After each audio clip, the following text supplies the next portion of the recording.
Vamos a continuar la temática que habíamos trabajado la semana pasada. Vamos a recordar el concepto de equivalencia como para que entremos en materia. Dice que dos cantidades diferentes ubicadas en diferentes fechas son equivalentes si producen el mismo resultado económico. O sea, que el valor presente es equivalente a un valor futuro si el valor futuro cubre el valor que se presta o el valor presente o el valor inicial y la generación de un interés, ya que ya sabemos que los intereses dependen del porcentaje que el inversionista o la persona desee que se obtenga. Acordémonos que ese concepto de equivalencia es relativo, cada uno le da valor a su dinero. Entonces, con base a eso, vamos a continuar con el ejemplo que hicimos en la clase anterior. Vamos aquí a clarificarla, voy a resolverlo y les voy a dejar como una inquietud. Vamos a copiarlo y lo vamos a resolver. Listo. Pongámoslo acá. Organicémoslo acá primero que todo. Y entonces dice: si se prestan 2 millones durante un año a una tasa del 10% anual y la tasa de la inflación de ese año es del 10%, ¿qué se puede inferir con respecto a la equivalencia? Entonces, primero vamos a hacer el caso 1, que se refiere a los intereses que se van a generar esos 2 millones prestándolos al 10%. Entonces vamos a hallar que los intereses, acuérdense, que es igual al capital inicial por esa tasa que vamos a trabajar. Entonces, acordémonos acá que el capital inicial es de 2 millones. ¿Ya? 3, 4, 5, 6. Y que nuestra tasa es del 10%, ¿ya? Anual. Y acuérdese que esta tasa se debe dividir por 100 para poder trabajar. Entonces, según eso, la tasa que vamos a trabajar será igual a 0,10. Resolviendo esta expresión, tendríamos entonces que los intereses van a ser igual a los 2 millones iniciales,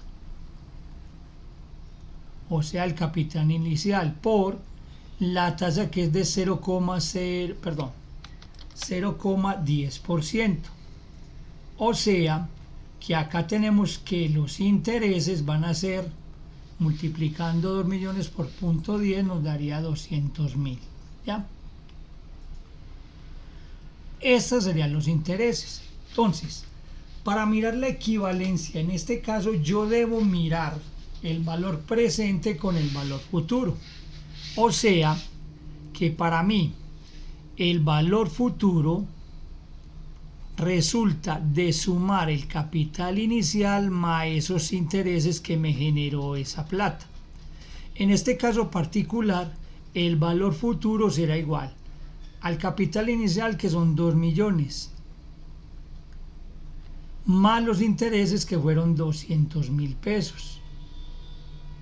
O sea que el valor futuro es igual a 2.200.000 pesos.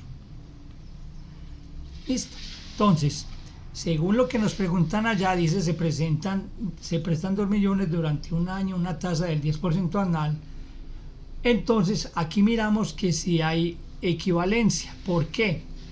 Porque si comparamos las cantidades iniciales, que son 2 millones, y la futura, que son 2.200.000, son equivalentes. ¿Por qué?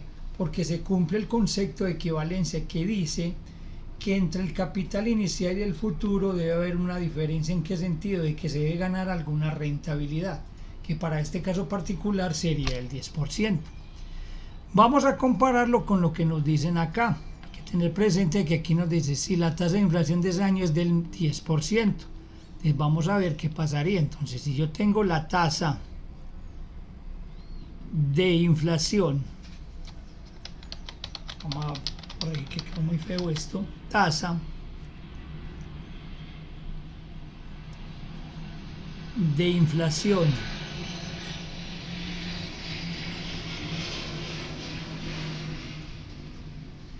para ese año es del 10%, acordémonos que hay que transcribirla, o sea que sería del punto 10 anual.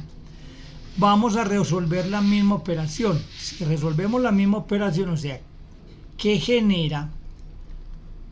Sería multiplicar el capital inicial por esa tasa de inflación, que si vamos a mirar nos va a dar lo mismo que en el caso anterior, o sea, 2 millones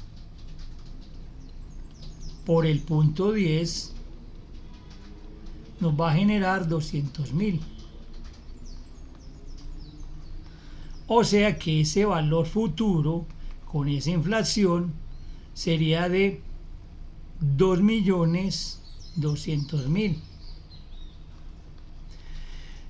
Acá nos preguntan qué se puede inferir con respecto a la equivalencia. O sea, les voy a dejar de inquietud esa pregunta. O sea, ¿qué equivalencia hay de que tengamos estos intereses con esa tasa con respecto a la tasa de inflación? La próxima clase escucharé comentarios al respecto y entraremos a una conclusión. Entonces, ahí ya tenemos este primer caso de la inflación. Vamos a continuar, como les decía, con el ejemplo 2, ya, y lo vamos a realizar de la siguiente forma. Vamos a realizarlo. Lo voy a copiar y lo llevamos al tablero. Cancelemos este que ya lo trabajamos y llevémonos este acá. Muy bien. Acá nos dice: un banco le otorga un préstamo de 5 millones hoy y usted acuerda con esa entidad pagarlo en un mes a una tasa del 1,7 mensual, el valor presente equivalente al valor futuro. Entonces, aquí nos preguntan si hay equivalencia. Entonces, sacamos la información inicial. El préstamo, o sea, sería el capital inicial. Vamos a cambiarle de color y pongámosle azulito. Capital inicial 5 millones. Luego nos dice que se acuerda a pagar a una tasa del 1,7%, 1,7%, y esto es mensual. ¿Ya? El valor presente es equivalente al valor futuro. Nos están preguntando sobre esto, que si P es equivalente a F. O sea que inicialmente debemos sacar los intereses que genera ese capital, que acuérdense en la fórmula que es igual al capital por la tasa. ¿Ya? Acordémonos entonces que la tasa es igual al 1,7 dividido 100, o sea que sería 0,017. Entonces, reemplazando acá sería 5 millones por 0,017. Prendo la calculadora para que lo resolvamos y decimos que 5 millones por 0,017 nos generan 85.000 pesos. O sea que el valor futuro es igual a capital inicial más intereses. Según esto tenemos que capital es 5 millones más 85.000, encontramos que el valor futuro es de 5.085.000 pesos.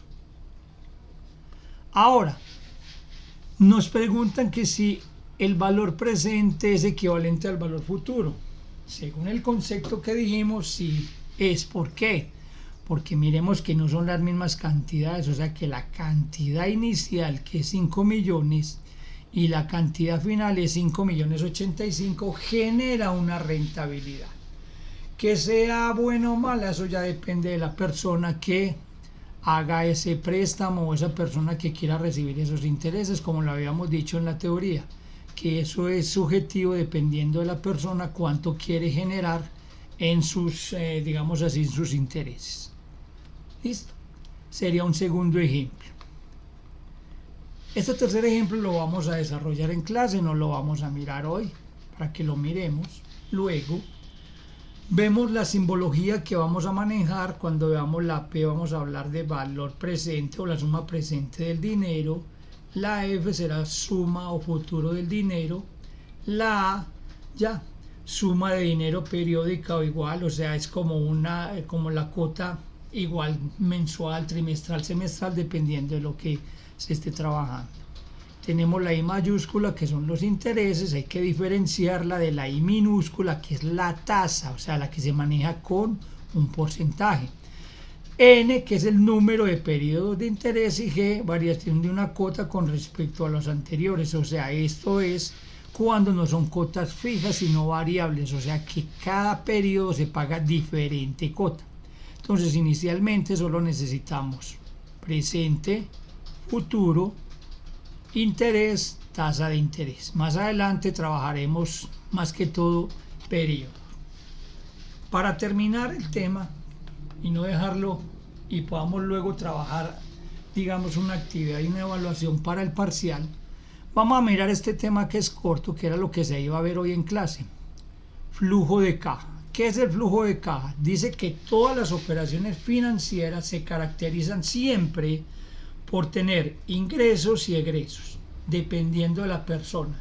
Si usted hace un préstamo, para usted es un ingreso y para el banco es un egreso, pero si usted es el que va a prestar, para usted va a ser un egreso y para la persona que a usted le va a prestar va a ser un egreso. Se dice que esos valores se pueden registrar sobre una recta que mide el tiempo de duración de esa operación financiera. Normalmente se ayuda a uno con este flujo de caja para entender mejor, digamos, la situación problemática que se va a tratar. Al registrar gráfico de entradas y salidas de dinero durante el tiempo que duran las operaciones financieras, se puede conocer también como diagrama de líneas de tiempo, o lo que acabamos de decir, flujo de caja. Listo. Vamos entonces a mirar cómo se comporta. Y en este caso decimos que el flujo de caja, en dicho gráfico, los ingresos se van a señalar con una flecha hacia arriba. Véanlos acá.